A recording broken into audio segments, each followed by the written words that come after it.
So,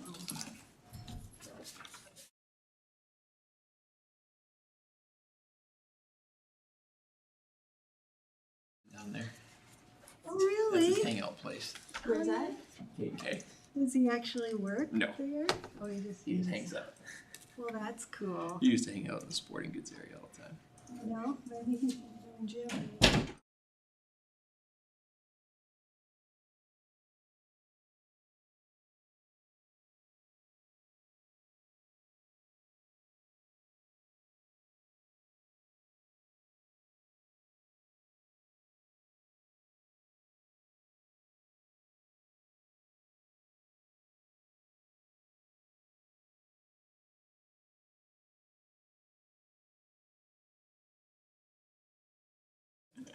I don't know. I say that as a friend. Sports is kind of like a deja vu this week. Of last year.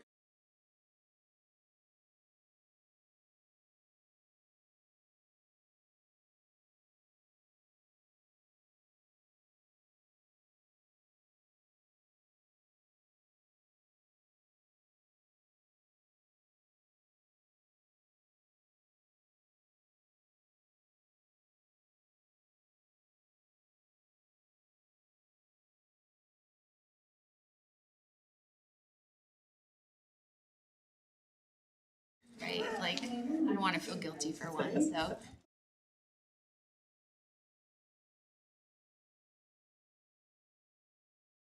On Friday and Saturday too, so it's not like I'm gonna miss. all of it.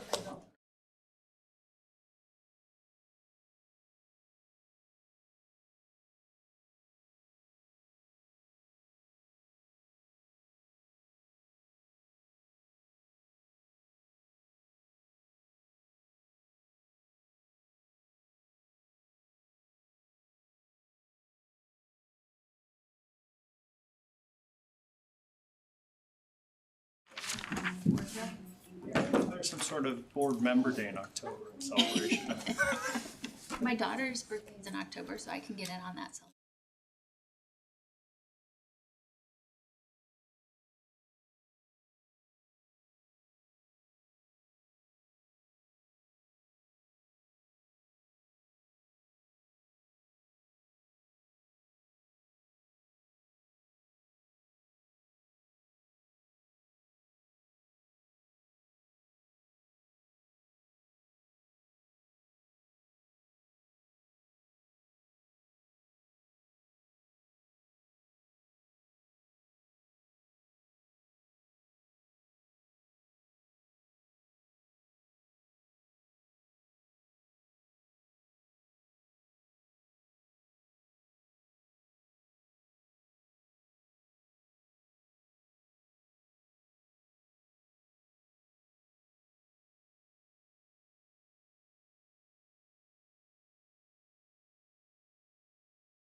Maybe not, like on the school side, maybe that made me so. Just stuff first today, I see. Yeah.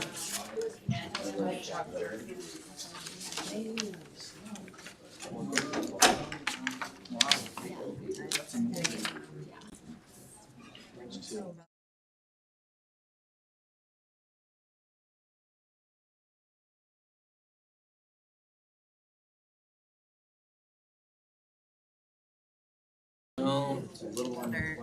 I know. Back maybe has to be. Have planned the graduation party.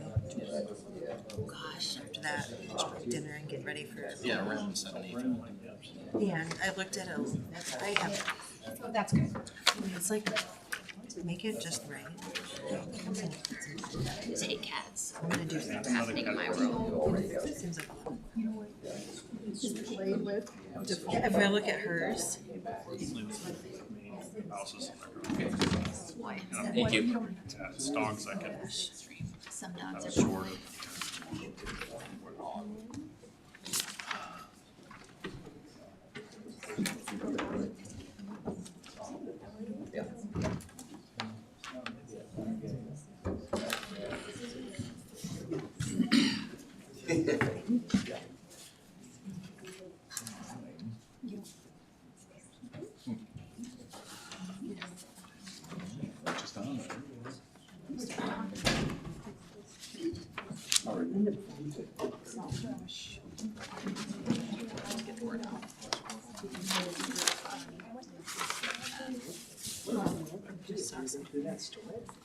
it's just, I need some just always let go.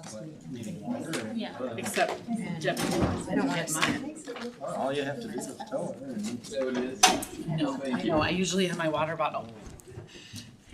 I don't know, I didn't think about it actually. So the kids have to wear their dance costumes, or no, sorry, their Halloween costumes tonight. Oh, fun. No. One. You're gonna be able to move. I know. And I was like, well, whatever. And she's also supposed to have her hair in like a tight bun. I'm like, sister, you brought it tonight. You can't wear your hat, your witch hat, if you're wearing a tight bun. Exactly, that's not gonna work. What are your cats? It wants to be an angel cat or something, so I had to buy her like an angel outfit with like How are you? her best friend is a black cat, so they had this idea, and then Hayden just wants to be an army guy, and That is ready. like that was his past last year, then he goes, thing. Like, Call this meeting to order. Roll call please, Ms. Stamen. Mr. Ayers. Here. Mrs. Brockman. Here. Mrs. Hoskins. Mr. Canwisher. Here. Mrs. Uncle. Mrs. Rivera. Here. Dr. Wardlaw. Here. Please rise and join me in the Pledge of Allegiance.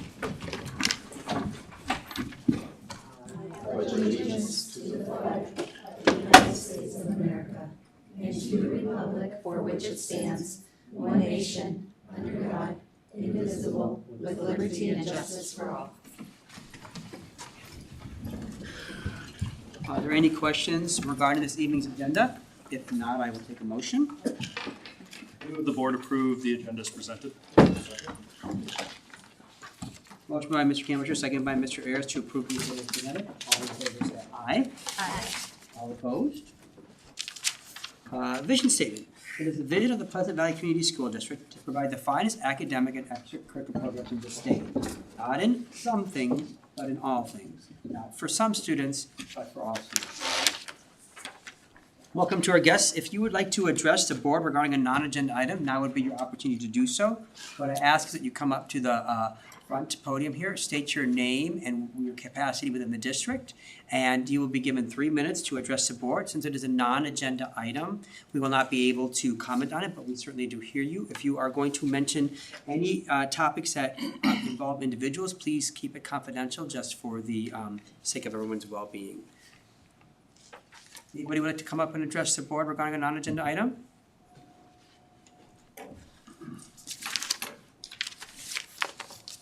Hi, Fred Dodds, Shadowbrook, taxpayer. I know old people are an annoyance, and you can say amen to that. But sometimes we'll tell you something that happened maybe 30 years ago, and in the next minute, we can't tell you what we had for breakfast. But the campaign season is in full swing, and I remember a few things that happened a couple years ago. And there was an incident, a candidate that I was supporting, a young man decided to go on social media and defame this candidate that I was supporting on Facebook and QC Desi and some other things. And this person was also an employee of the school district, still is. We didn't look into it as to whether that was a campaign violation due to Iowa Code of Ethics. We kind of figured that the person actually made himself look bad. His character was not really up to what he was trying to do with our candidate.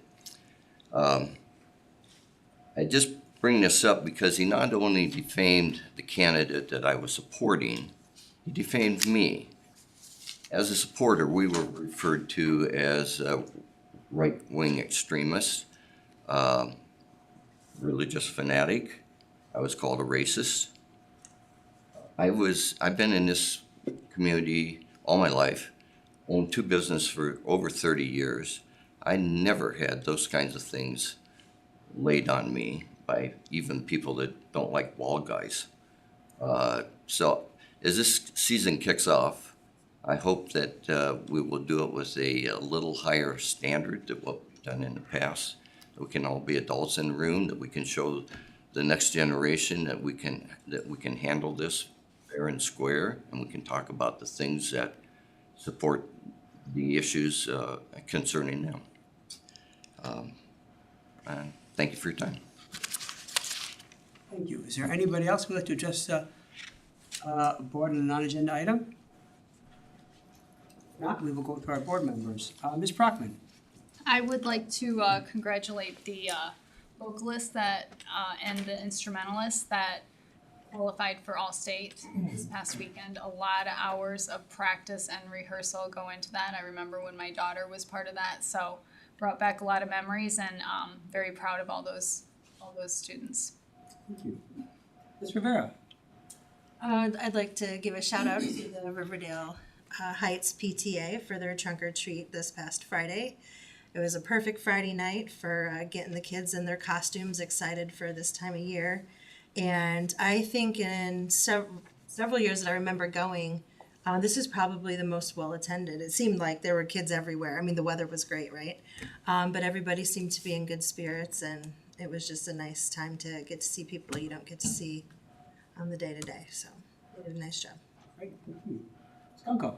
I wanted to congratulate our newspaper, Spartan Shield, and our yearbook. They got the top award in the state for their efforts, and I think that's a huge accomplishment in both areas. And I also wanted to thank the junior high, Mr. Paul and the administration there. They did their mock trial in the social studies class with the American Revolution, and I was able to volunteer along with some other parents, and it was really fun to be in there and watch the kids learn by having fun, which I think helps with what we talk about being lifelong learners. If they can have fun learning, they want to keep learning, and so I was really excited to be a part of that, and I wanted to thank them for welcoming us in. Thank you. Ms. Skirmisher. Nothing this evening, thank you. Ms. Hoskins. I just wanted to say, since this is my last full meeting with the board, rather than do a blanket thank you to everyone, I just wanted you to know that I plan to do a more personal thank you to each of you. So for now, this will be my last nothing for me thanks. Thank you, Ms. Hoskins. I will save my words for the next meeting. Thank you. Mr. Ayers. I have nothing, thank you. Okay. Mr. Kingsman. I have nothing. Mr. Hyatt. I have nothing, thanks. Okay, Ms. Kenyon. I have nothing, thank you. Should I wait on you, Ms. Prescott, or do you have anything? Well, I have some recognitions for our Okay. students. Okay, hold on 1 second. Ms. Damon? Mr. Zimmer. Mr. Struess? There's a lot of them. I don't know which one to go to first. I do not have anything this evening. Thank you. Okay, great, okay. Now, Ms. Prescott, go right ahead. Okay. I want to first start off by recognizing a former Pleasant Valley employee, Connie Schaefer. She's a former junior high wellness teacher, and she's being inducted into the UNI Hall of Excellence. It was actually one of her former students that brought it to the attention of Pleasant Valley, and so we wanted to take some time to recognize her today. She served PV for 33 years. And during her time here, she was a head basketball and head softball coach for a number of years. She's also noted for leading the development of women's sports at UNI, and she's said to be one of the most impactful people on Iowa sports history overall. So the special award provides recognition of distinguished graduates in fields including physical education, kinesiology, public health, recreation, tourism, and nonprofit leadership. And she was inducted into the Hall of Excellence there on October 6th and 7th. So congratulations to Connie. Molly mentioned it a little bit, but we had a lot of students recognized in the fine arts over the course of the last couple of weeks. We had 6 students accepted into the All-State Orchestra, and we had 1 alternate.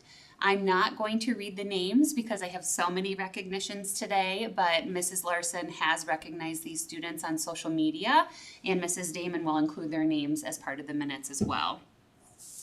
The Iowa Choral Directors Association Opus Honor Choir, we had several students who qualified for that. So any 5th through 9th grade student enrolled in our district is eligible to audition for the Opus Honor Choir. And the choirs are composed of students from across the state of Iowa. We're proud to announce that 30 students were selected from Pleasant Valley in addition to 1 alternate, and that spanned students from 5th grade all the way up to 9th grade. And then we have the All-State Chorus results. We are proud to announce the results. There were 18 students that were selected altogether. 12 of those students were first year.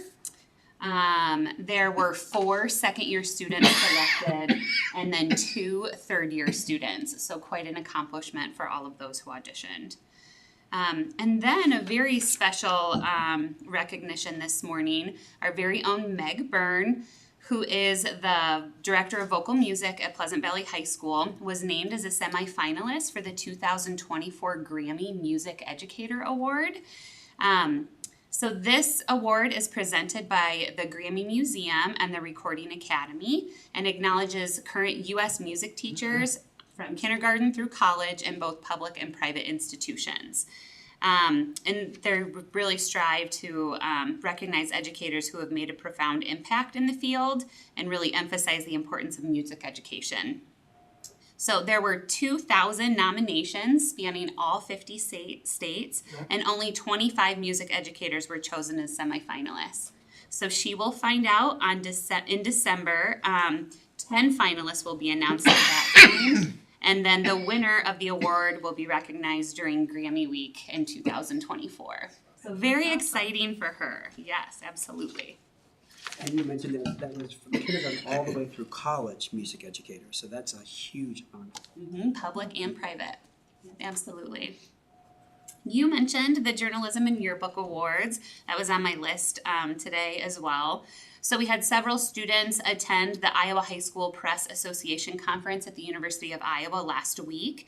And like you mentioned, they named the Spartan Shield the 2023 Class C News Team of the Year and the Pleasant Valley High School Yearbook the 2023 Yearbook of the Year. And Maureen Dyer is the teacher and advisor for those. So congratulations to Mrs. Dyer as well as those students. Very exciting. And last but not least, I want to recognize our junior high cross-country teams. They did very well at state. The 7th grade girls cross-country team earned the title of state runner-up at the meet held on October 14th. Sarah Cracklio is the coach of both the boys and the girls team. Our runners on the girls team finished 2nd with a team score of 69 points. And Sarah Fode was actually our 7th grade girls individual state champion. So congratulations to all of them. And then the 7th grade Pleasant Valley boys cross country team earned the title of state champions. And our runners scored the victory with a team score of 49 points. That's all I had.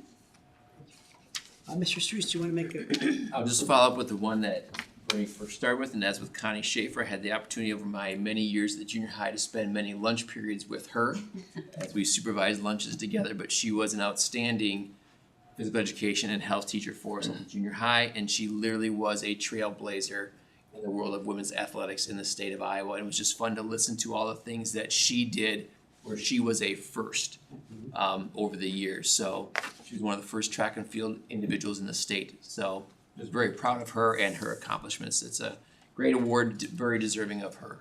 So very proud of her. That's great. Okay, well, there's a lot to be proud of again with all these recognitions that you mentioned, Ms. Bruskern. So thank you very much for that. Now, moving on to the consent agenda. Are there any questions on this evening's agenda? If not, I will take a motion. I move the board approve the consent agenda as presented. Second. Motion by Mr. Ayers, second by Ms. Hoskins to approve this evening's consent agenda as presented. All in favor say aye. Aye. All opposed? Okay, general fund. We will do approval of bills. General fund. I move that general fund warrants be issued in the total amount of $154,272.21 and invoices presented. Second. Motion by Ms. Hoskins, second by Mr. Ayers, that the general fund warrants be issued and the invoices presented. Are there any questions? All in favor say aye. Aye. All opposed? Nutrition fund. I move that nutrition fund warrants be issued in the total amount of $74,365.26 and payment of invoices presented. Second. Motion by Mr. Ayers, second by Mr. Camershire, that the nutrition fund warrants be issued and the payment of invoices presented. Are there any questions? All in favor say aye. Aye. All opposed? Elementary junior high activity fund. I move that elementary junior high activity fund warrants be issued in the total amount of $311.37 in payment of invoices presented. Second. Motion by Ms. Brockman, second by Ms. Rivera, that the elementary junior high activity fund warrants be issued and the payment of invoices presented. Are there any questions? All in favor say aye. Aye. All opposed? High school activity fund.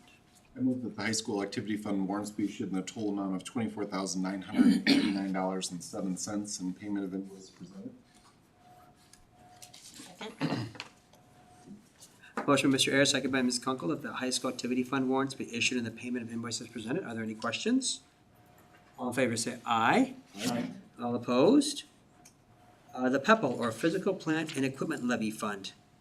I move that physical plant and equipment levy fund warrants be issued in the total amount of $5,786.10 in payment of invoices presented.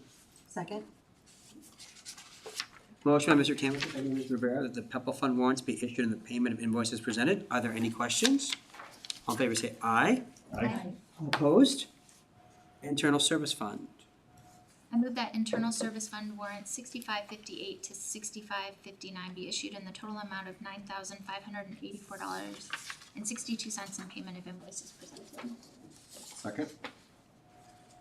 Motion by Ms. Hoskins, second by Mr. Ayers, that the Internal Service Fund warrants 6558 to 6559 be issued and the payment of invoices presented. Are there any questions? All in favor say aye. Aye. All opposed? Trust Fund. I move that trust fund warrants be issued in the total amount of $692.19 and payment of invoices presented. Second. Motion by Mr. Ayers, second by Ms. Brockman, that the trust fund warrants be issued and the payment of invoices presented. Are there any questions? All in favor say aye. Aye. All opposed? Okay, old business, there is nothing, so we will go on to new business. Pleasant Valley Junior High addition and renovation project change order number 1. We haven't had a change order in a while, so it's interesting to see that we're getting one now, and obviously there's a reason regarding the hoods of the home ec area. Correct. What you can see here, we've got two drawings up on the screen. This is the original design. The original design was to allow, at the time, if you know like a commercial kitchen hood is, the big stainless hood that's above it, the old home ec rooms or family consumer science areas did not have hoods in them. The new ones are required by the fire codes, and they also to have those. So there were massive hoods, and to save money in the project, they actually put the stoves side by side, and just put one hood here, another hood there, and then the third hood at the top. Problem is, the whole time we've been looking at this, and a lot of that was to save money at the time, so it was a cost savings. But the more and more we looked at it, it just doesn't flow right, because if, let's say you had 2 students here, so now you got 4 side by side. It's 4 per station, so you could actually have up to 8 kids around these 2 stoves. The same thing there, the top one. The flow just did not flow right, so the more we looked at it, the more we said, this is just a mistake. Is there something else we can do? And something that came out in the last year, instead of the big commercial hood like you'd see in a commercial kitchen, they've got a smaller hood that's more like what you'd see at your house. And it meets the new codes and the new guidelines. So that's why we took this design and we changed it and spaced everything out, and also up and down. And they've also put in wing walls, so it's more like individual kitchens. That way the spacing's right there, so everybody can stand in there and function without being right on top of each other. And then instead of 3 hoods to take care of that, it'll be 6 hoods to take care of it, or 8 hoods to take care of that area. So were there 4 hoods? No, there's 4, there's a 4th one over there. Yeah, so there's 4 through there, from basically you're doubling the amount of hoods because each one is individual and it's smaller. Yep. So, Brian and I talked about it, we've talked about it with the staff out there too. Are we making a mistake? We're putting all this money and effort to go into here, and it would just be a mistake to leave it the way it is and then have it non-functional. It's one of those where 10 years down the road, when maybe none of us are around here. Can I say, why did they do that? Yes. Yes. And we thought it's the right thing to do at this time. Yeah. And when you have everybody in there, and you can see we moved the pantry to, as Leland said, to expand that out further so there's even more space for safety of kids. It just makes sense in this redesign, but of course it's costing us extra money. But in the long run, it's a cost saving because we probably have to redo it in the long run or do something different. Is there any, what kind of maintenance is required for these hoods compared to, let's say, the one that initially was in the design? I mean, they all usually have the filters and stuff, right? Do we need to then, You have the filters. additional costs over that? Fire suppression maybe in each hood. So the state law used to be that they had to be inspected once per year, now it's twice per year. So they have to be inspected twice per year. So there's a little bit of extra cost for just the inspections. But for the most part, it's not like we've got the big deep fat fires and stuff underneath them, so they're pretty clean. It's not like you have to actually go in to all the ductwork and clean it once a year. The high school fryers, there is no fryers anymore. You don't have the massive cooking equipment you used to have. Other questions for Leland?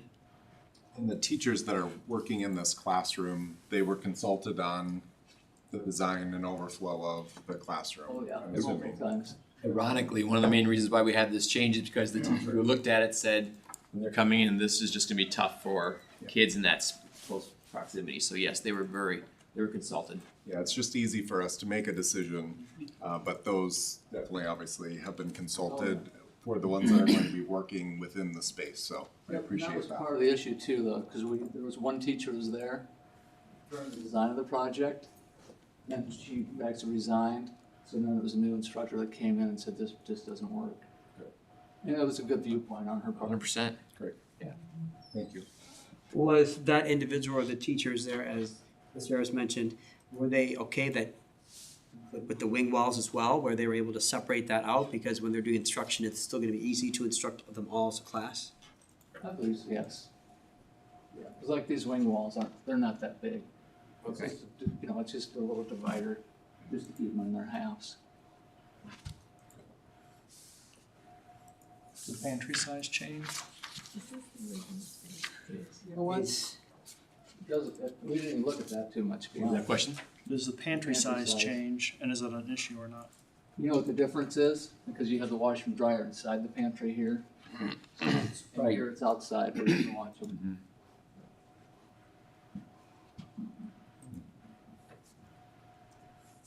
Debbie was asking if this is the original location. This is our current family consumer science location right now. It's really kind of divided in 2 classrooms. There's about maybe an 8 to 10 foot opening between those 2 rooms, but they're really kind of separated. So this new design really opens up that space, and you have the teaching space on the far right, and then the kids in the lab on the left. So this will be a nice new flow for that room. The only downfall is we lost about 3 windows because that was the exterior of the building. Now it's on a hallway on the other side, so we lost some classroom windows, but that'll be a beautiful addition, a remodel. Any questions? Anything else, Leland, you want to bring to our attention? I don't believe so. I mean, I like the new design myself. And I wasn't a fan of this one, I do like the new one. We will have, just so you're aware, this is one change order here tonight. One of the rooms that we are gonna have a cost savings on is a current science classroom that's right behind the library. We were originally gonna demolish that classroom and make it an open collaborative space. But we decided, again, in the long term, we're gonna keep that as a potential science room or keep the lab stations in there. Because the lab stations you could use for like an art classroom or maybe for an overflow family consumer science. So we're not demolishing that room if we ever need a science room in the future. So that'll be a cost savings a little bit on that one there. And then we're working through right now, just so you know, we're working on a sprinkling. I was gonna ask if you wanted to cover that. Yeah, that'll be coming by the table with the new addition, sprinkling that, and then also sprinkling the main hallway of the junior high from the far west side all the way down to the cafeteria. So we're working with the fire marshal on that piece right now. It makes sense to do it as part of this project, so that'll be coming here in the future, but just kind of foreshadowing where we are with this project. Otherwise, it's gone pretty smooth here recently on changes or Right, updates. because we haven't really seen a lot of it at all, actually. And really what brings the other one up as far as the fire sprinkler, once you've taken the ceiling out, everything that's above the ceiling has to be brought up to today's code. Oh. If we didn't take the ceiling out, you didn't have to do it. Once you took it out, to put all the piping and stuff down the hallway, now everything up there has to be brought up to code. So if there's any electrical issues, sprinkler was the fire suppression and sprinkler was an issue, there's just different things we have to take care of now. So, What was our budget on this project? Do you remember? The total project, I think, both of them was like 15 or 16 million. That's what we had kind of budgeted for it, so we're still under that. We're still in good Thanks for shape, now. yep. And so some of the changes have come through our contingency dollars that we have there. And then we have some soft costs that we've involved, like for desks and furniture. We'll see how that all plays out, because we have a figure in there. It's like 15% of the project is soft costs. So we'll see here in the next 10 months where we land. Thank you. and the state did give us up to 3 years to take care of the issues going up and down the hallway. But we said, if the building's still gonna be torn up next summer, let's take care of it now. Yeah. Makes sense. Have you received any, I haven't seen any through my email, but as far as the students there and the construction going on, especially those classrooms that butt up to that new addition, has the noise level been okay during the day? To my knowledge, yes. I can only say that because last week I met with some high school science teachers about the high school project we're doing, and one of the science teachers said she has the room by that area and she has not heard anything. Okay, So that's the only reason why I'm saying that. great. She said it was not bad at all. I've talked to several eighth grade students and seventh grade students actually over the last several weeks, asking them the question, and they were like, "Oh, I can't wait for it to be done, but we're going to be gone out of this school. We won't be able to enjoy it." And then I said, "Oh, and by the way, just when you get to the high school, then they're like, oh, don't tell me that." So I tell them, I said, by the time you graduate, it'll be all done.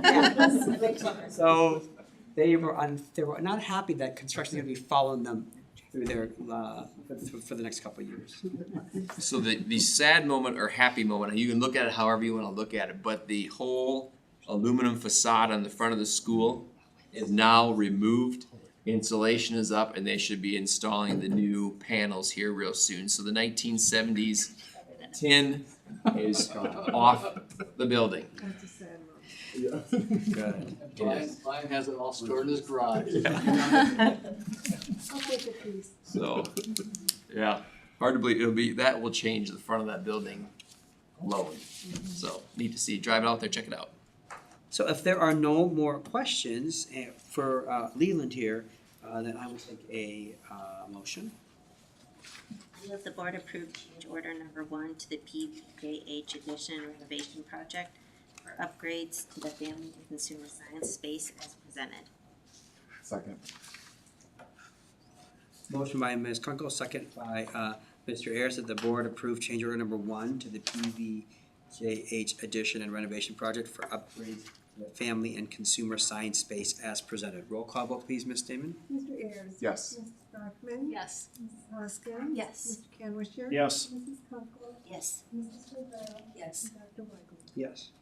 I just wanna say thank you to Leland for all the work between this project, the high school project, the roofs we got going, the track. I mean, just, there's been so many things lately that we've been trying to work through, so thanks to Leland for managing all that. Thank you very much. And on behalf of the board, we also send our condolences again regarding your father. Thank you.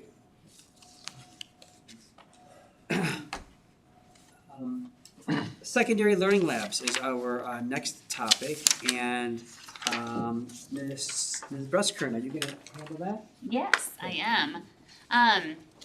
So this is something that has been in the works since the beginning of the school year. I have to give a lot of credit to Kim Verhecke. She is our curriculum instruction and assessment lead facilitator, and Stacy Ruff, who is our TLS coordinator for the district. They have been instrumental in helping plan these. Unfortunately, they were not able to be here this evening, but I wanted to make sure to recognize them right out of the gates because they've been very important in this process. So what are learning labs? So these are embedded professional development opportunities that are being designed for our 7-12 teachers that are going to occur outside of regularly scheduled PD opportunities. Right now for this school year, because we got started with the planning, in a typical year, we would have been planning really out into the future a little bit more, but with me starting in July, we're kind of playing catch up a little bit, but still very exciting. So right now, they are only scheduled for a half day on the mornings of early outs.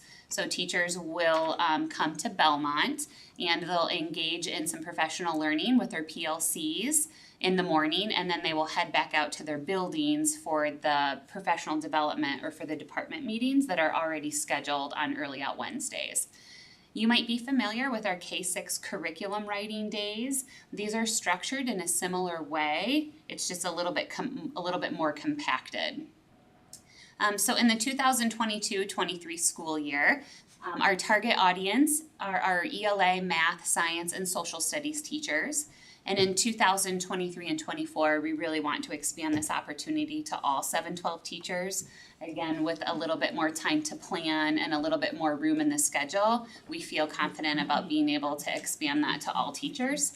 And again, give a shout out to Kim. She and I are going to be facilitating these opportunities this year. So what are they? What the heck are we going to be doing? So the Learning Labs are really designed as an opportunity to help the 7-12 level establish a solid foundation in a guaranteed and viable curriculum. So we're going to be talking a lot about the different components of a guaranteed and viable curriculum, and we are going to provide time for PLCs to review and revise the different components of a guaranteed and viable curriculum.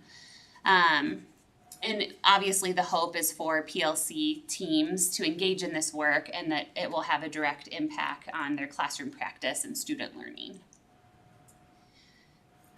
So why is this work important?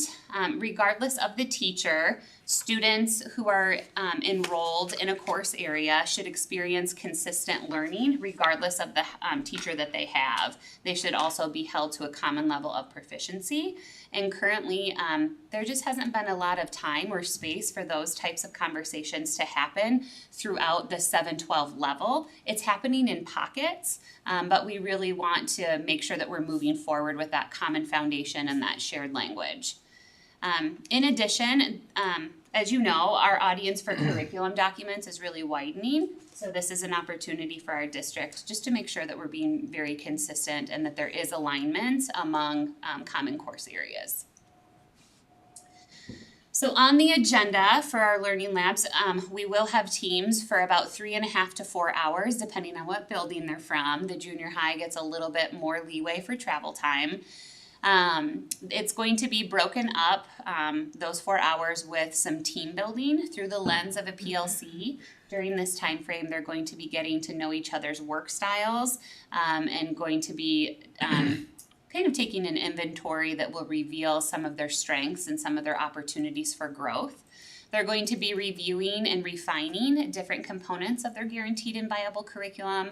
And then at the end, we'll take that PLC audit and the work that they're doing within their guaranteed and viable curriculum and set some goals to propel that work forward, hopefully throughout the end of the year.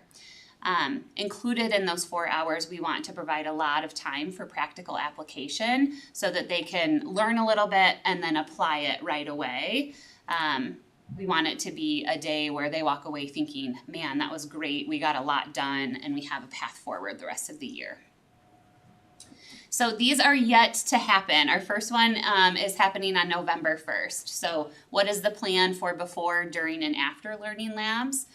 We are scheduled to meet with each PLC prior to them engaging in learning labs, just to gather some essential background information. So what is their current focus and goal area of their PLC? What are some of their strengths and opportunities? This information will really help us tailor the learning that day and tailor the focus of the particular PLCs that we're bringing together.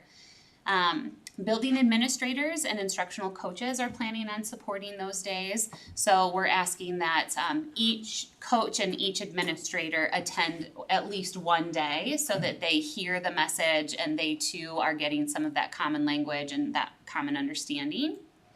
And then we're hoping, so during the learning lab opportunity, like I mentioned, the PLCs will be setting some goals for themselves. 4 to 6 weeks after the learning lab, we're hoping to follow up with them to check in on their progress and just to keep that work moving forward, and also come in with any kind of support that they might need. As a really quick overview, I'm hoping to have a lot more to share after they get up and running on November 1st. We do have them scheduled out from that date all the way through the beginning of May to get to all of those core area teachers.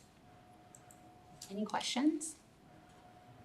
So is this time more a collaborative time between those PLCs to kind of further develop it, or do you see it more like a seminar where someone's leading it and teaching them new skills, or maybe both? A little bit of both. Yep, it's really designed to do both. And there are wonderful things happening in PLCs. What I'm finding is there's some discrepancies about the curriculum documents that are used or even what we call things. And so making sure that we're on the same page and keeping things connected to the work they've already done is a priority. Awesome. You know, I think what's exciting about this is when you look back at what we've been doing at K through 6 for a number of years with habits of mind, habits of interaction, and then looking at the lesson learning that they've done, this really models that same work. And our teachers at the elementary have really appreciated this before because they learn and collaborate together. So this will be an exciting change for our secondary to bring people together and have these same conversations. So I guess my question is, from how is this different from what's being done now? Why don't you tell me that? And maybe shed some light on that, because I guess I'm not as solid on how the time is being spent right now and how this is going to change.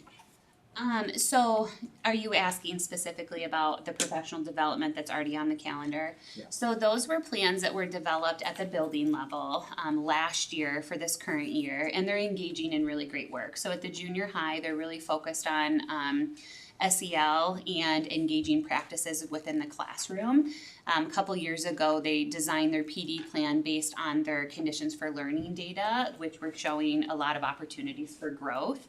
And so they're focusing on different strategies, different ways to make sure that students are cognizant of their own learning and cognizant of their own habits. They do a phenomenal job out there. At the high school, they've been focusing on the making of proficiency scales, which is part of the guaranteed and viable curriculum. They've done a nice job of rolling out that work, but we're going to zoom out a little bit to make sure that there's a common understanding of where proficiency scales fall within a guaranteed and viable curriculum and how to use them on a daily basis, but also how to use them in unit planning as well. So with this approach, compared to what the other approach was, is there anything that's gonna be part of this GVC emphasis versus the previous emphasis? Is there anything that's gonna be, is this an added to what you currently are doing, or is there gonna be I a see what you're saying. replacement? It's connected. It's connected, and this isn't replacing professional development that's happening. This is an additional opportunity, and this is just something right now for this school year. This is something that PLC teams will only engage in one time throughout the school year. So it's really that opportunity to team build, set some very directional goals, and really take inventory of their curriculum so that they can be focused throughout their work. Good question. Because this is taking place in the morning, so then they'd have substitute teachers for those teachers that are pulled for this. Yes, yep, one time throughout the school year. And we try to make sure they're not on the same day as the elementary. And they are not. So we have a sub shortage, so working on coordinating calendars too. The teachers are different subject areas, or not, they're all the same subject area. So we'll pull together one PLC from the high school and one PLC from the junior high at one time. So they'll be working in their PLCs, but there will be two in the room. And we can only pull, we talked with Susan, who is our sub coordinator, and she said, up to 10 we're probably safe with. So we wanted to be really cognizant of the number of teachers we were pulling out. We don't want to put the buildings in a bind. Other questions? And so once you guys do this, you're doing it one time this year, and then you said next year you're gonna roll it out for everybody. We're hoping to, if we can make it work. Okay, so what are you gonna be looking at with this first time around, so that to critique it, to make sure that when it is possibly rolled out next year, that it'll be even better? Great question. We're going to design a feedback survey that each team takes, either before they leave or close in time to when they've engaged in the work, to provide feedback so we can tweak them moving forward. And then similar to what you were asking before, it's really important to us that we keep this connected to work that's happening at the building level, because we don't want it to be one more thing in addition to what they have on their plate. Right. It's really designed to help them just dig in and work smarter, pull things together. And I know PLCs throughout every district looks very differently. So is there any PLCs in other districts that have done this that you have learned from or got the idea from? I've engaged in similar work in my previous district, yep. I really think here, one thing I'm noticing is just there's not a solid foundation with a shared understanding of what a guaranteed and viable curriculum is and that common language. And looking forward, Tony and I have talked about vertically aligning in the future, and shoring some things up at the 7-12 level will help us navigate those conversations as we engage K-12 in some work in the future. Great, thank you. Questions? Okay, well, thank you very much for that, brief synopsis, and we're looking forward to hearing how that goes. There's no required motion for that. So now we're gonna move on to the 2023-2024 enrollment update, and the 2022-2023 enrollment update and enrollment forecast. Mr. Struess? There's a lot of numbers on this page. We'll blow this up so I can kind of give you, this is kind of the 30,000 foot view of where we are with enrollment as of today, and some with count day. And Heather, if you would maybe start on the right side of the screen where it says cohort information K through 12. Scroll down just a little bit. There you go. That chunk right down there would be great. And scroll so we can see the K. Yeah, there you go. Perfect.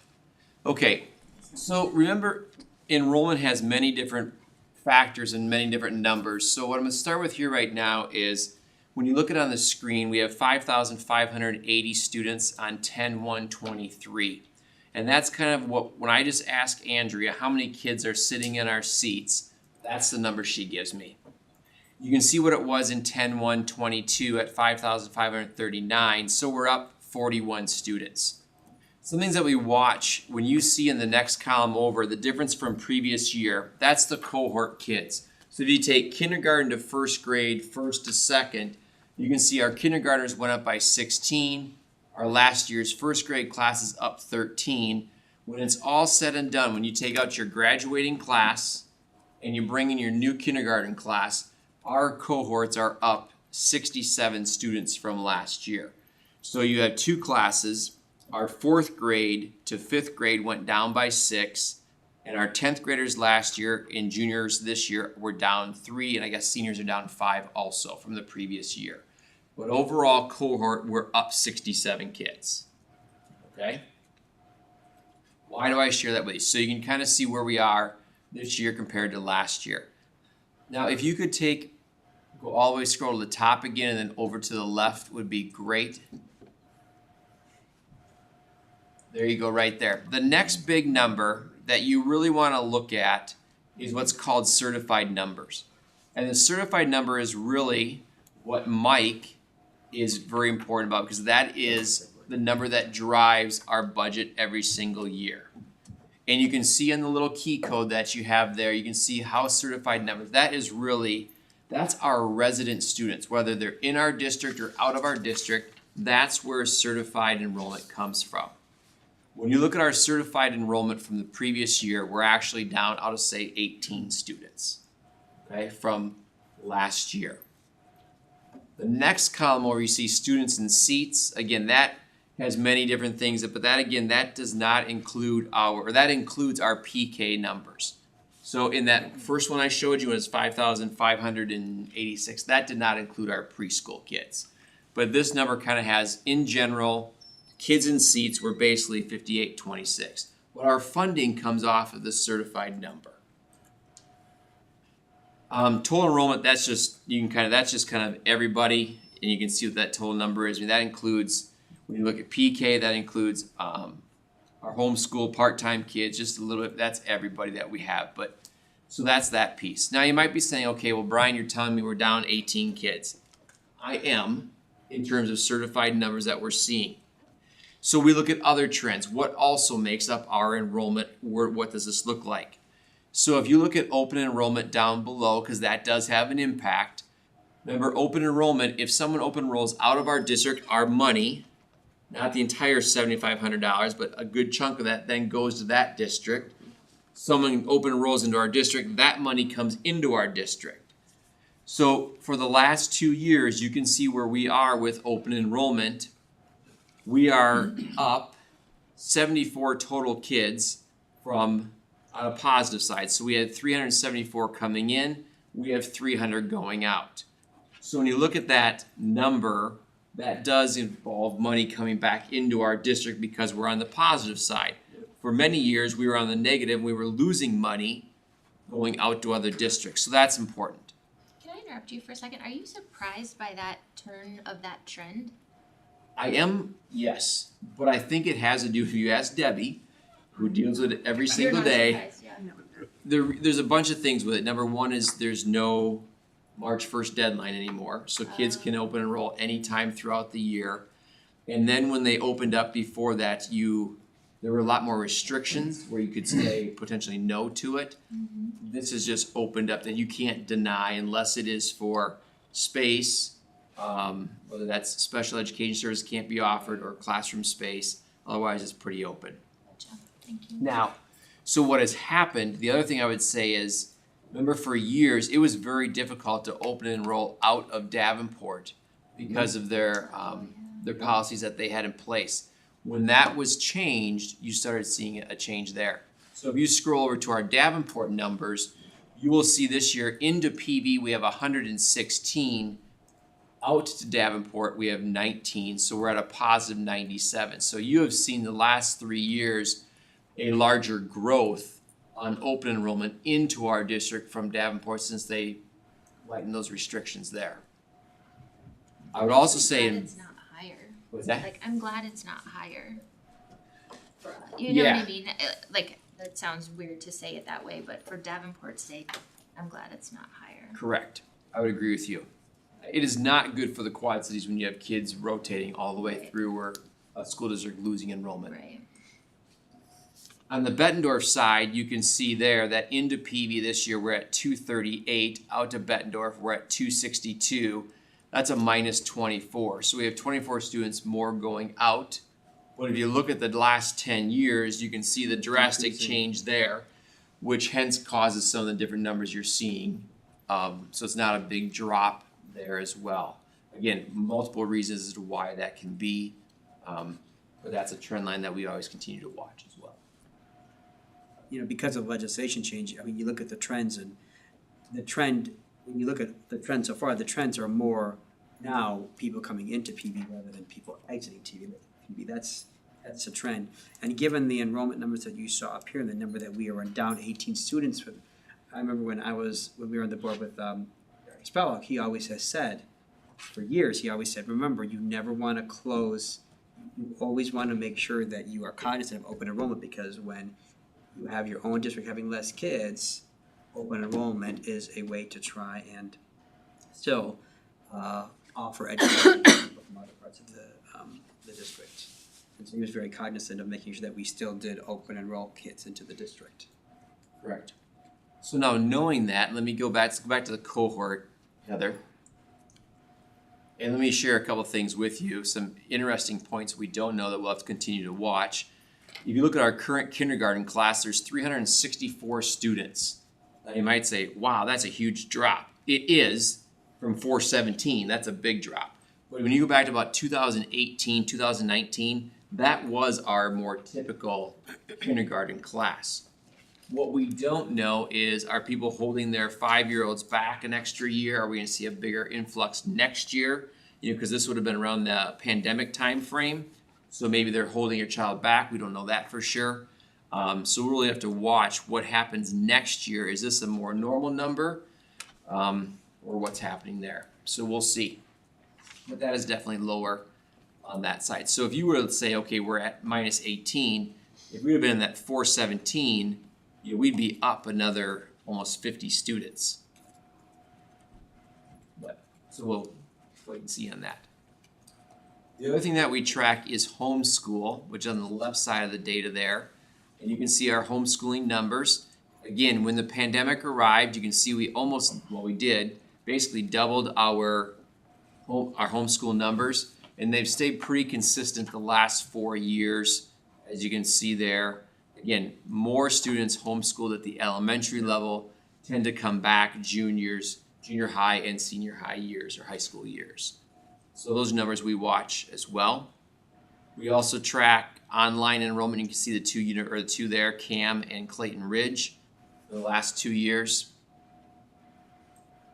And then I would close it tonight with, before taking any questions, we did add in, at one of our last board meetings, we asked about education savings account and what impact would that have. So if you look at the schools right now on the left-hand side, in the blue parentheses, the numbers you see there are the number of students who attended those schools last year. So we had 132 students last year who were in one of those private schools total. We don't receive those numbers probably till mid to end November, so I can't give you where those numbers are today. I would assume we'll be in that 145-ish range. And why do I say that?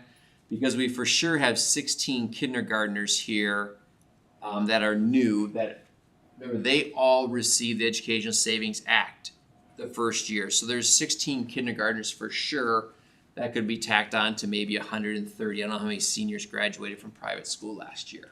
So let's say it's 130 plus the 16, we're at that 145-ish range. But what you can see is from first grade up to 12th grade, you can see the other number of students in those schools that also qualified for Education Savings Act. They could have been there many, many years, or they could be new this year, but they qualified from the financial standpoint. So that is why you see some of those. Kindergartners all qualified. Financially speaking, other students could qualify. So total, we have 48 students in the private schools who are qualified for Education Savings Act. Roughly remember what that would equate to. I would say it's going to be in that $48,000 to $52,000 that we would retain from categorical funding. So it's about $1,000 to $1,200 that we retain of this money that does not go to the private school. So we'll keep you posted once we know that, but we don't have an answer for that today. So I've got that calculated as about $1,120. that we would get there. So that put us probably close to that $52,000 range. If we multiply it by 48, well, that might get you the exact number. Otherwise, he won't be able to sleep tonight.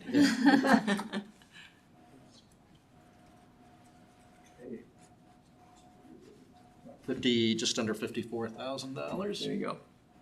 Okay. Yep. So, again, we'll continue to watch that and see what transpires there.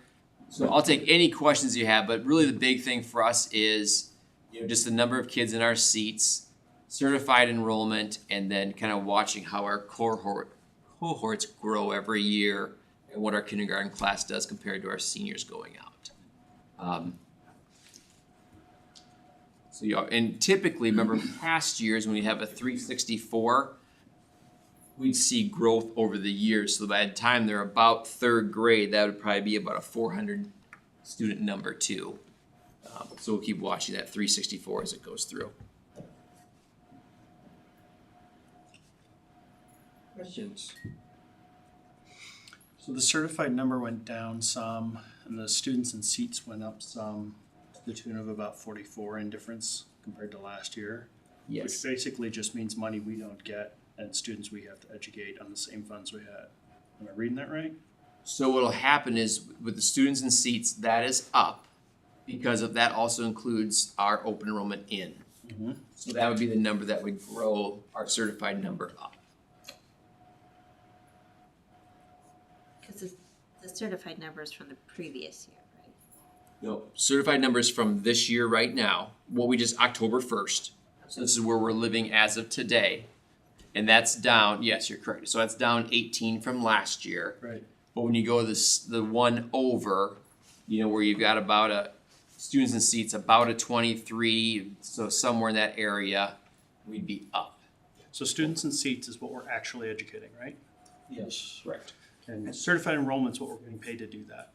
Correct. Certified enrollment are Certified students that enrollment live went in down, the district. students and seats went up to the tune of 44 difference. So what I said was, we're educating 44 more students with the same amount of money we had last year. But we get tuition in from open enrolled students, so that helps offset the. Oh, this not included in the, got you now, thanks. Yeah. Mike. So actually, we're gonna be up because those ones that are opening and rolling in, you're gonna get the, whatever the number is. Right. So we get like a check from Davenport that will, or Bettendorf, depending on who it is. Right. So ultimately, the number is gonna be higher because those kids that are opening and rolling, we're still gonna get that, the money follows the student. Yeah, I forgot about those. So our overall money will not be as high as last year because our growth is much smaller, if that makes sense. Yeah, it does. Okay. Yeah. Would that be a fair way to say that, Mike? Correct. Yeah. Our new money will be less than last year because of our certified enrollment going down. And it won't be completely offset by the increase in the open enrollment. Right. So we're not, look at the previous year's certified enrollment, 133, 179, 115, those were some big years. Real big years coming. So that cohort information is kind of interesting too, like the biggest growth was K to 6. And I was trying to does this mean younger families are moving? I don't know how to make sense of that. And then the rest look pretty flat or down even. Yeah, so typically we tend to see boost between 6th to 7th grade. That's usually a pretty common one. Sometimes 5 to 6, depending on where they're at in school. If it's a middle school to junior high or what that looks like. But yeah, typically our growth is elementary stronger than the other. Okay. Brian, can I ask a question?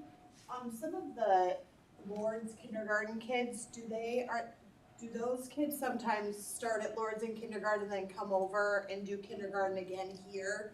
Would that be some of those kids?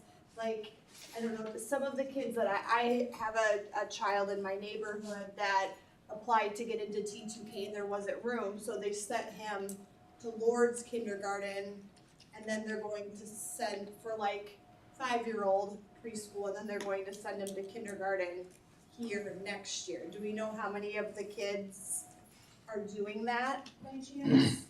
Typically, do you wanna answer that, Sonny? I can. Yeah, go ahead. We don't have an exact number because that's enrollment at a private school. Right. We respect a parent's decision to enroll their child in whatever experience they have. And unfortunately, we don't have the capacity and or in our T2K program and or we might have a student that the parent believes they need an additional year, but our data when we screen them does not indicate that. And so we do have parents who choose to send their children to 5-year-old preschool. We have a pulse on Our Savior Lutheran's 5-year-old preschool program just because of proximity, and they have the 4-year-old preschool program that's part of our statewide voluntary preschool program. Other than that, we don't have an exact number from places like Lourdes. I would say that is the exception rather than the rule. Okay. We have, similarly, we have students from other countries Okay. that might come in too and take a less traditional pathway to get there. Gotcha. Thank you. I was just wondering why that number was a little bit bigger than the rest of them. Any other questions at all? Okay, thanks for that update. There is no motion on that, so we'll just continue to follow the numbers. Next up is the monthly financial reports. Mr. Kingsman. Okay, you have in your board packet actually 4 months worth of monthly financial reports tonight, June, July, August, and September. We had to, wait till our auditors came and finished their work before we could present the June monthly financial reports. And because sometimes the auditors make adjustments when they're here to the books.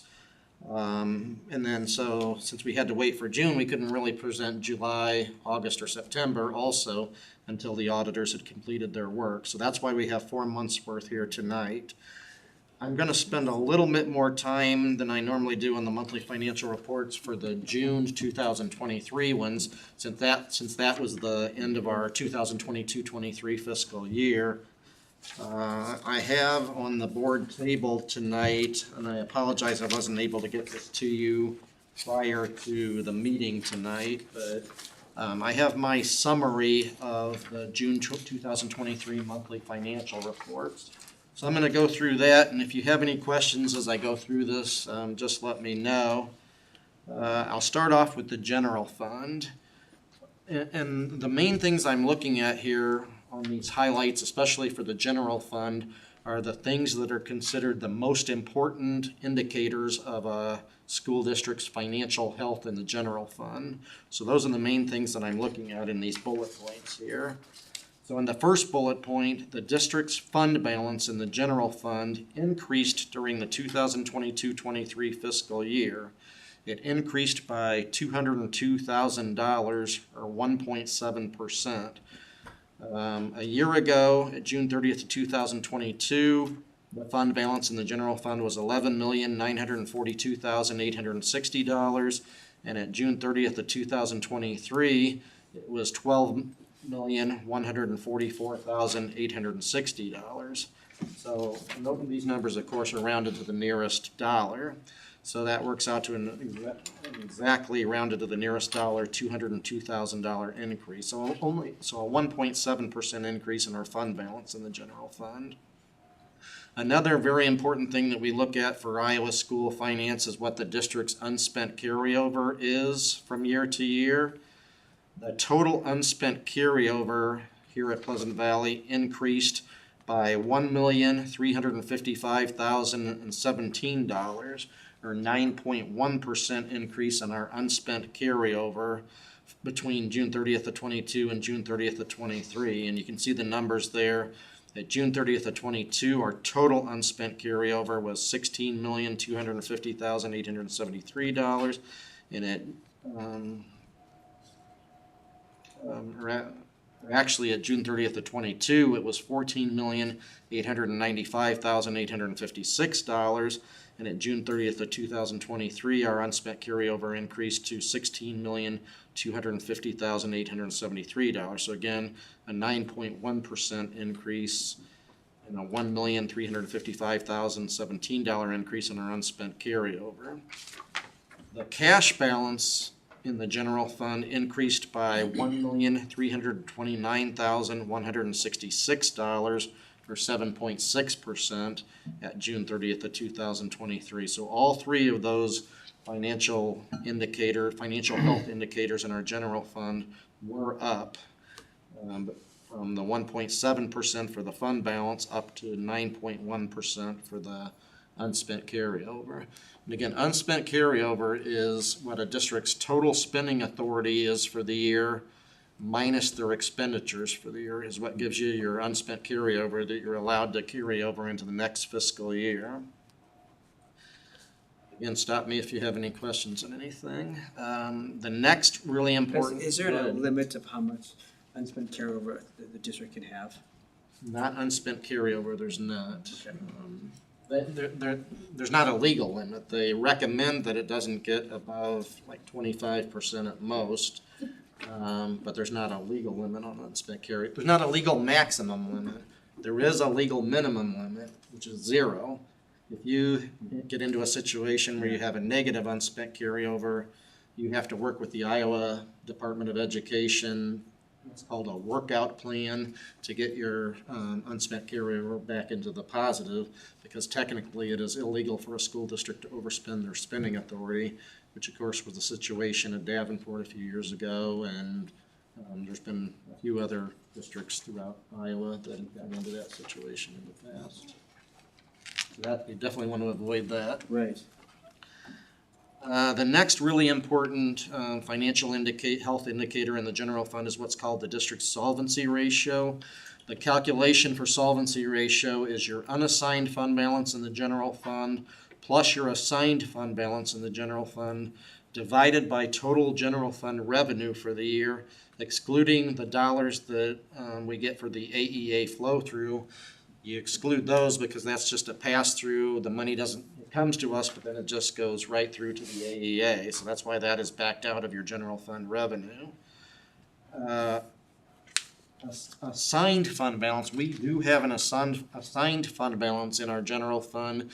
You may recall that we've been setting aside money out of our general fund in case we would ever have to buy back school buses if we would go away from outsourcing our transportation.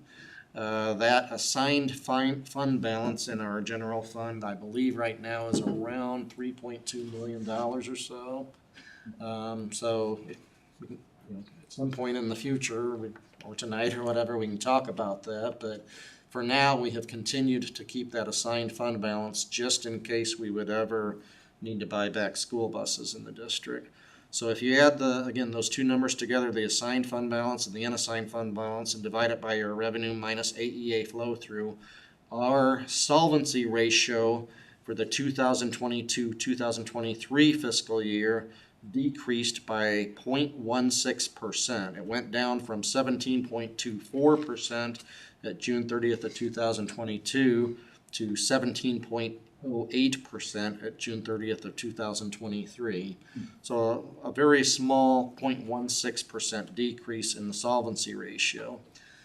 According to IASB, the Iowa Association of School Boards, when you're looking at a solvency ratio, it is between 0 and 5% is considered acceptable. Between 5 and 15% is considered recommended. So you can see we're still just a little bit above the recommended level for solvency ratio per the recommendations from IASB. So we do still have a healthy solvency ratio in the district, but not overly excessive. There are some school districts that their solvency ratio is above 20%, as some I believe as high as close to 25%. So compared to them, ours is less. There's a couple of reasons for that small 0.16% decrease in our solvency ratio last year. And of course, the reason that happened is because our revenues in the general fund last year increased by a smaller percentage than our expenditures in the general fund increased last year. Our revenues in the general fund increased last year by 4.2%, but our expenditures in the general fund last year increased by 4.9% over the previous year. So our revenue did still exceed expenses for 2022-23 by $202,000. It's just that our increase in our revenue percentage-wise was less than our increase in expenditures for the year. You can see in this paragraph here, I have a few reasons why that was the situation. One significant reason for the district's revenues growing by a smaller percentage than the district's expenses for last fiscal year was that the district was limited on how much we could levy for cash reserve in the 2022-23 fiscal year. Because our fund balance had grown to a certain amount, we were not able to levy as much as we otherwise would have been able to levy in cash reserve compared to some previous years. So our overall property tax revenue in the district for last year was less than it was in the 2021-22 fiscal year because of that limit on how much we could levy for cash reserve. Another reason for our revenues not increasing as much as our expenses did in the general fund last year was our grant income decreased last year, and that was because we received less COVID relief funding in 2022-23 than we did in 2021-22, as we're another year past the height of COVID. So our funding for COVID relief funding was down in 22-23 compared to 21-22. Another big factor in the general fund revenue being not growing as quickly as the expenses in 22-23 is in 2022-23 there was a $161,437 decrease, or a 73.7% decrease in the money that was transferred from our nutrition fund into our general fund during the year. Because in 2022 the basic school lunches were free during the 2021-22 fiscal year, the district received a much larger federal reimbursement in 21-22 than we did in 22-23. And so therefore, because nutrition fund, the amount you can transfer from the nutrition fund into the general fund for indirect costs is billed based on a percentage of the federal reimbursement amount. So since our federal reimbursement amount was much, much less in 22-23 than it was in 21-22, our money that was transferred from the nutrition fund into the general fund was much, much less. So that was the other big reason for our revenues. Hey, Mike. Yes. When does COVID dollars tail off? How does that tail off? We actually have spent all of them at the end of the 22-23 fiscal year. They're done. Yep. Mm-hmm. Then the next paragraph at the bottom of page 1 talks about the reason for the expense increase being larger in 22-23 than the revenue increase in 22-23. And the main reason for our big increase in the bigger increase in our expenses for 22-23 has to do with a new Governmental Accounting Standards Board pronouncement GASB number 96 it's called, that had to be implemented for the 2022-23 fiscal year. We had a purchase of elementary school workbooks from a previous year that prior to this pronouncement, we were accounting for it as a prepaid expense, meaning the expense was not hitting our books each year on the books. Actually, a portion, it was like a 6-year contract. It was a McGraw-Hill, some elementary stuff that we purchased from McGraw-Hill. It was a 6-year contract. Previously, we would have recorded it all as a prepaid, and then we would have divided by 6 the total cost of that purchase each year, and each year 1/6 of it would have been recognized as an expense. Well, because of this new GASB, they're eliminating accounting for it as a prepaid, and so we had to get caught up on that and recognize to get caught up through the end of the 22-23 fiscal year, how much of that should have been now under this new GASB recorded as an expense.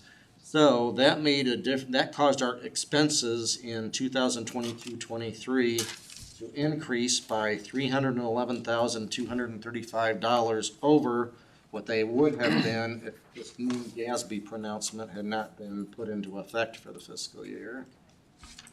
Just to speak to that, the GASB is disadvantageous to school districts because most of the curriculum vendors offer packages in multi-year packages as a discount, and it can be a sizable discount. And so when we are budgeting for this, we are no longer allowed to pay in increments and commit to the purchase over years, because we know if it's a guaranteed and viable curriculum, it's a curriculum that's working like the one we have with Everyday Math as our go-to Tier 1 resource, we make the purchase over a longer period of time because we get a bigger discount. But now we're not being allowed to do that anymore.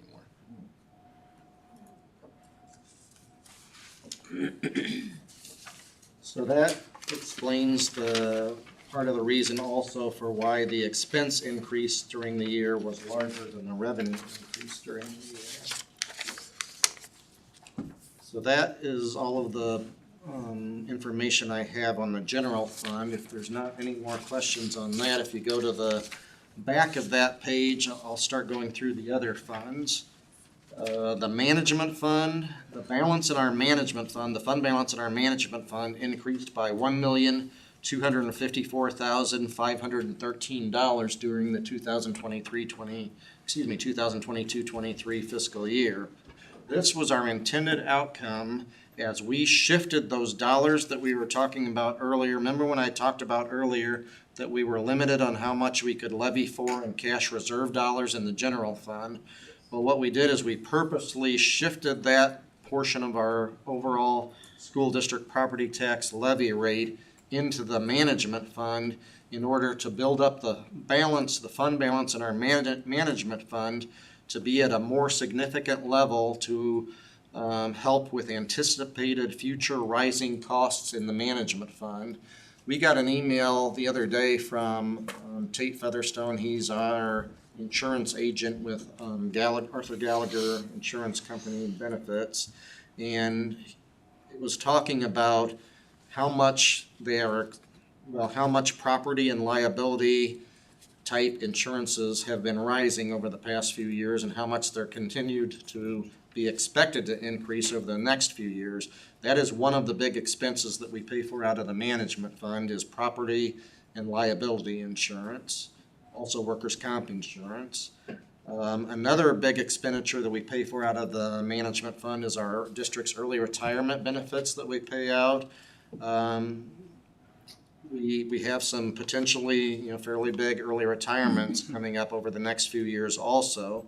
So again, we purposely shifted money that we couldn't levy in the general fund cash reserve levy into the management fund last year to build up that management fund balance to a healthier level. So that was the reason for the increase in the management fund balance for the year.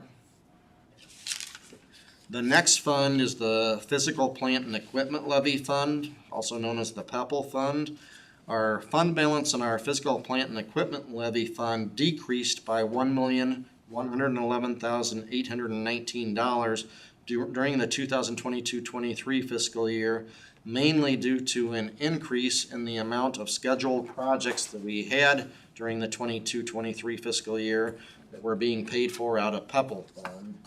Now, in previous years, we had paid quite a bit of money out of our capital projects fund for the high school building additions and the other building additions that we've had going on over the past few years.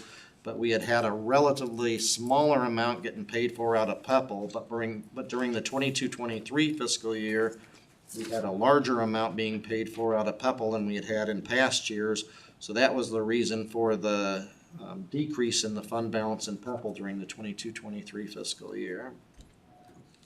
Nothing of concern, just, again, we expected that to happen as part of our overall 5-year capital projects plan. Now, the capital projects fund, the fund balance in the capital projects fund increased by just a little over $654,000 during the 2022-23 fiscal year. This was mainly due to the accumulation of proceeds from the statewide penny sales tax, also referred to as SAVE, to be used for future building projects. So that money, again, the fund balance in there increased to help for some of these future building projects that we have going on right now at the junior high in Forest Grove, and then eventually the high school building addition projects that'll be happening here. We'll be getting bids on in a few months on that. So that will help to accumulate money for those future projects. Debt service fund, we have a fund balance at June 30th of 2023 of $388,037 in the debt service fund. This represents money that has been transferred from the capital projects fund and from the Pepple fund to be accumulated to continue to make the principal and interest payments on the money that we have already borrowed in the past from those particular funds. So that's what that money is set aside for. The next fund is the school nutrition fund. Food sales revenue increased by $1,482,204, or 200.4% in 2022-23, due to the fact that your basic school lunch was no longer free in the 22-23 fiscal year. So that is the reason for the big increase in the nutrition fund in food sales for 22-23.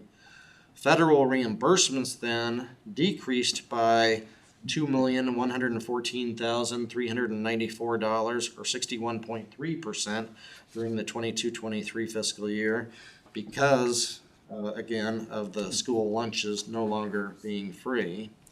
Our overall fund balance in the nutrition fund for the 22-23 fiscal year increased by $605,336, or 19.7% during the 22-23 fiscal year.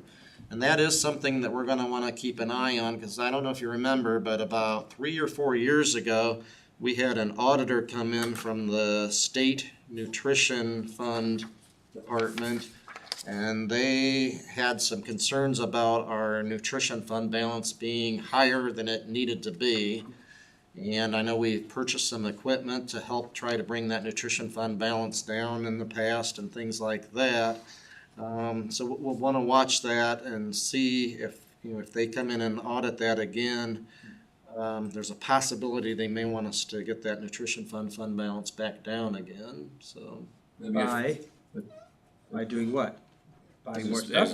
So one would be, for Because- example, high school project, they'll purchase the equipment for that one there. Administrative or staff for her as well, as we continue to grow, will come out of there. And like junior high, tables, things like that. For anytime we have a new construction project, this helps offset those costs. Because I also remember that this was a few years ago, when we were charging what we charged for school lunch, they said we have to have it be a certain number. Right. And we were below that, and so we had to raise our price for lunches because of the fact that we weren't in compliant with what the regulation was, which is gonna increase this balance even more. Yeah, that's one of those things that doesn't necessarily make sense. No, it doesn't. So they want us to raise it because of those requirements, but then they want the fund balance to be decreased by a I certain think that was more of a federal thing, that we had to raise the prices of the lunches, and this is more of a state thing, that watching the fund balance and the nutrition fund, so. Were you able to explain that to them last time, why we were kind of had a higher balance? Because we were holding it for certain projects, right? Or am I not remembering that? Yeah, we were, I remember holding it. for- Right, yeah, and that's why they didn't force us to immediately do something immediately. They gave us, I think there's supposed to be like a 3-year period to get it down lower, and I think we're past that 3-year period if I remember right now, but. And, and with the high school project coming up, and we know that we're gonna be expanding that cafeteria, Correct, the money for that will be able to come out of this. correct. And we have some work that we'll need to do on that high school project, and that'll be perfect for that, Okay, in the cafeteria. so we're in a good place with regards to that, in other words. Yes, yes. Right. The next fund is the Student Construction Fund. Again, that was a new fund a year or so ago. That fund is the fund that we have set up to account for the airplane that is being built. There's a $84,220 fund balance as of June 30th, 2023. June 30th, 2023, which reflects the cost of parts purchased to date for the building of the airplane, less we've received so far a $5,000 donation towards the building of the airplane. So that is what comes to the $84,220 fund balance for the airplane. Where is that plane housed? Out by North Scott, isn't it? It is, it's at their old, At their their new transportation building. yeah, It's at the bus park. yeah. They have open houses occasionally. Oh, they do. I would like to know about I would like to, exactly. Okay then. Test flight? Yeah. Yeah. Exactly. No, me either. Sorry about that. Seriously? Okay. The next fund then is our internal service fund. That is the fund that is used to account for our self-funded now fully self-funded health insurance plan and our self-funded dental insurance plan in the district. Our health insurance claims and administration fees for the district increased by a very small amount, $5,491 during the fiscal year. So just a 0.1% increase in 2022-23 for our health insurance claims and admin fees. Our dental insurance claims and admin fees for the year increased by $27,297, which represented a 7.9% increase in our dental insurance claims and admin fees for the year. So our, Yes. Question. Mhm. That's a combination of claims and admin fees. How much Right. was the increase in admin fees out of that, would you say? Was it the same about 0.1%? Like what it was for the health? on the health, it was probably a little bit larger amount than the 0.1% for the admin fees, I believe. Okay. And then the health insurance actually might have been a decrease, if you just look for the claims and the claims part of the health insurance. Okay.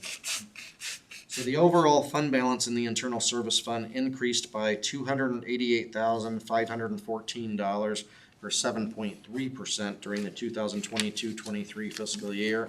And then you see the note on the top of the last page. It should also be noted that our fund balance in the internal service fund, which is also referred to as the insurance reserve, still remains above the state required minimum balances. Each year, we have to file what's called a 509A report, which calculates what our minimum balances should be in the internal service fund.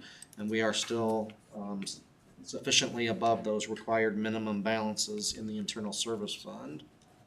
Then the last funds that we have in the school district are activity funds, our high school activity fund and our elementary and junior high activity funds. We had a small increase in the activity funds during 22-23 fiscal year of 1.9%, or a $15,120 increase in our activity funds during the 22-23 fiscal year. So to summarize all of this, there's nothing on here that would concern me regarding our overall district financial health. We are healthy, not stockpiling money or anything like that, but healthy in all of our funds in the school district at the end of the 22-23 fiscal year. Our auditors, they are done with their field work. They're going back to write our audit report.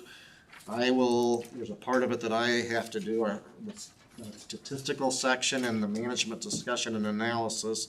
We should be planning on bringing our final audit report for the 22-23 fiscal year probably to either the last board meeting in November or the one board meeting in December, so that we can submit it to ASBO and GFOA again and try to get that 8th year in a row of our certificate for excellence in financial reporting for the school district again. So that, like I say, should be coming in either the last board meeting in November or the one December board meeting. As far as the other months go, July, August, and September, of course, July, especially June, July, and August, there's not a whole lot of activity that happens in those months because we don't receive state aid in July and August. And then, of course, no school in July and school not starting until near the end of August. There's not a lot of activity on the July and August monthly financial reports. And I didn't see anything on July, August, or September that stood out as a concern to me on the monthly financial reports. So that's all I had, unless there's any questions on any of the financial reports for tonight. So I noticed the interest income had gone up. Significantly. Yeah, Mhm. I assume because of interest rates. Right, correct. So when we start borrowing, is there any sales tax, right, for some of the construction? Right. How do we manage to optimize the interest rate we get in those cases? How does that work? Well, the last time we did a really big borrow, we did an RFP. We sent out an RFP to various financial institutions in the area and some out of the area too.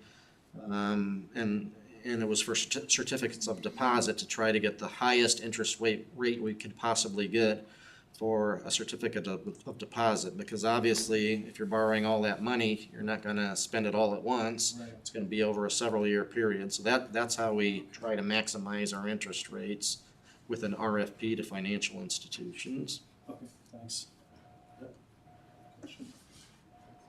I just want to say that I was so proud of myself today by working on August financials, and here you are showing me up by having September done, but whatever. But I just want to say I have always been impressed with you and your team with how efficient you are with these reports, and I know that was a lot of words of you going through all of this, but I mean, you explain things so well, and we are very, very lucky to have you leading us in the financial area. So I just wanted to thank you and your team. Well, thank you, I appreciate it. It's a complicated topic. Sometimes I feel like I'm You could have just said at the very blabbering on beginning, and- we're doing well, and just skipped all that. I don't wanna be accused of hiding anything either, so I try to be thorough also, so. Thank you. Sure. Do you expect next year that our solvency ratio will go down? Since we are still above that 15%. Right. I know for years we were in that 5 to 15% Well, for you a know- long time, and just the last couple of years we've gone above that. You know, one issue we're gonna have is with our certified enrollment Yes. going down, we're gonna have negative new money percentage for next year, which will be interesting when it comes to negotiations in the spring, so. And new positions and things of that And that nature. too, It's all yeah. impacted by that. So, yeah, that That could affect it then. could affect it, yes. Mhm.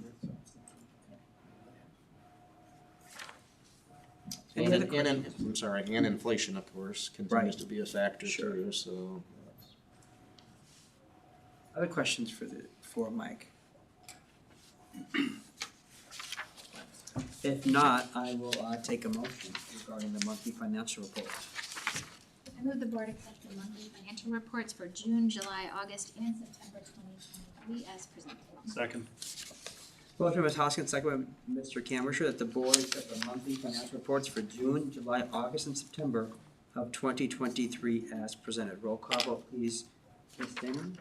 Mr. Ayers? Yes. Mrs. Brockman? Yes. Mrs. Hoskins? Yes. Mr. Camercher? Yes. Mrs. Conkle? Yes. Mrs. Rivera? Yes. And Dr. Wonderly? Yes. Monday, November 13th is our next Board of Education meeting, and that will be at 6 o'clock. And then we have another one on November 27th at 6 o'clock as well. And then the IASB State Convention is November 16th for those who are interested in going to it. Is there anything else for the good of the order? If not, this meeting is adjourned. Thank you, sir. You don't got me when this says a social emotional activity.